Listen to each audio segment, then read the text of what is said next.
राधे राधे। आज के इस वीडियो में हम बैसाख शुक्ल एकादशी यानी मोहिनी एकादशी व्रत की पौराणिक कथा सुनेंगे। अगर आपको ये कथा पसंद आए तो प्लीज़ इसको लाइक शेयर ज़रूर कीजिएगा और प्लीज़ मेरे चैनल को सब्सक्राइब कीजिएगा। कमेंट में राधे राधे ज़रूर लिखिएगा और नीचे थैंक्स का बटन दबाकर मुझे सहयोग कीजिएगा। धर्मराज युधिष्ठिर कहने लगे कि हे कृष्ण, बैसाख मास की शुक्ल पक्ष की एकादशी का क्या नाम है और उसकी कथा क्या है, इस व्रत की क्या विधि है, यह सब विस्तार पूर्वक बताइए। श्री कृष्ण कहने लगे कि हे धर्मराज, मैं आपसे एक कथा कहता हूँ जिसे महर्षि वशिष्ठ ने श्री रामचंद्र जी से कही थी। एक समय श्री राम बोले कि हे गुरुदेव, कोई ऐसा व्रत बताइए जिससे समस्त पाप और दुख का नाश हो जाए। मैंने सीता जी के वियोग में बहुत दुख भोगे हैं। महर्षि वशिष्ठ बोले, हे राम, आपने बहुत सुंदर प्रश्न किया है। आपकी बुद्धि अत्यंत शुद्ध और पवित्र है। यद्यपि आपका नाम स्मरण करने से मनुष्य पवित्र और शुद्ध हो जाता है, तो भी लोकहित में यह प्रश्न अच्छा है। बैसाख मास में जो एकादशी आती है उसका नाम मोहिनी एकादशी है। इसका व्रत करने से मनुष्य सब पापों और दुखों से छूटकर मोह जाल से मुक्त हो जाता है। आज मैं इसकी कथा कहता हूँ, आप ध्यानपूर्वक सुनो। सरस्वती नदी के तट पर भद्रावती नाम की एक नगरी में द्युतिमान नामक चंद्रवंशी राजा राज करता था। वहाँ धन धान्य से संपन्न और पुण्यवान धनपाल नामक वैश्य भी रहता है।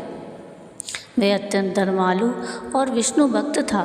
उसने नगर में अनेक भोजनालय, प्याऊ, कुएं, सरोवर, धर्मशाला आदि बनवाए थे। सड़कों पर आम, जामुन, नीम आदि के अनेक वृक्ष भी लगवाए थे।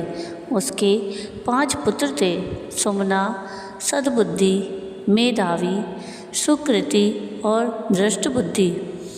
इनमें से 5वां पुत्र दृष्टबुद्धि महापापी था। वह पितृ आदि को नहीं मानता था। वह वेश्या और दुराचारी मनुष्यों की संगति में रहकर जुआ खेलता और पर स्त्री के साथ भोग विलास करता तथा मद्य मांस का सेवन करता था। इसी प्रकार अनेक कुकर्मों में वह पिता के धन को नष्ट करता रहता था। इन्हीं कारणों से त्रस्त होकर पिता ने उसे घर से निकाल दिया था।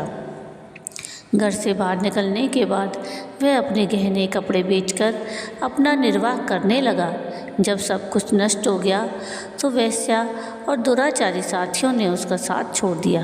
अब वह भूख प्यास से अति दुखी रहने लगा। कोई सहारा न देख चोरी करना सीख गया।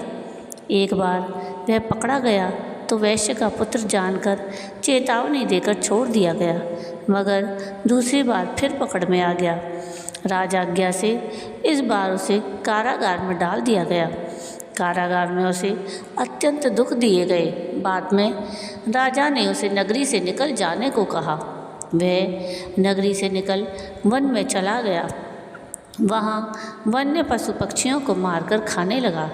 कुछ समय पश्चात वह बहेलिया बन गया और धनुष बाण लेकर पशु पक्षियों को मार मार कर खाने लगा। एक दिन भूख प्यास से व्यथित होकर वह खाने की तलाश में घूमता हुआ कौंडिन्य ऋषि के आश्रम में पहुंच गया। उस समय बैसाख मास था और ऋषि गंगा स्नान करके आ रहे थे। उनके भीगे वस्त्रों की छींटे उस पर पड़ने से उसे कुछ सद्बुद्धि प्राप्त हुई।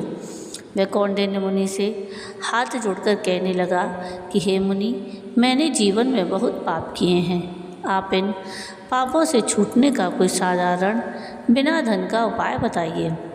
उसके दीन वचन सुनकर मुनि ने प्रसन्न होकर कहा कि तुम बैसाख शुक्ल की मोहिनी नामक एकादशी का व्रत करो। इससे समस्त पाप नष्ट हो जाएंगे। मुनि के वचन सुनकर वह अत्यंत प्रसन्न हुआ और उनके द्वारा बताई गई विधि अनुसार व्रत किया। हे राम, इस व्रत के प्रभाव से उसके सब पाप नष्ट हो गए और अंत में वह गरुड़ पर बैठकर विष्णु लोक को गया।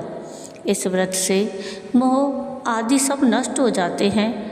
संसार में इस व्रत से श्रेष्ठ कोई व्रत नहीं है। इसके महात्म्य को पढ़ने से अथवा सुनने से 1000 गोदान का फल प्राप्त होता है। तो ये थी मोहिनी एकादशी की पौराणिक कथा। आपको ये कथा कैसी लगी मुझे कमेंट करके ज़रूर बताइएगा। और अगर आपको ये कथा पसंद आई हो तो प्लीज़ इसको लाइक शेयर ज़रूर कीजिएगा और प्लीज़ मेरे चैनल को सब्सक्राइब कीजिएगा और कमेंट में राधे राधे ज़रूर लिखिएगा और नीचे थैंक्स का बटन दबाकर मुझे सहयोग कीजिएगा, जिससे मैं आगे और अच्छी वीडियो आपके लिए ला सकूं। वीडियो पूरा देखने के लिए थैंक यू। राधे राधे।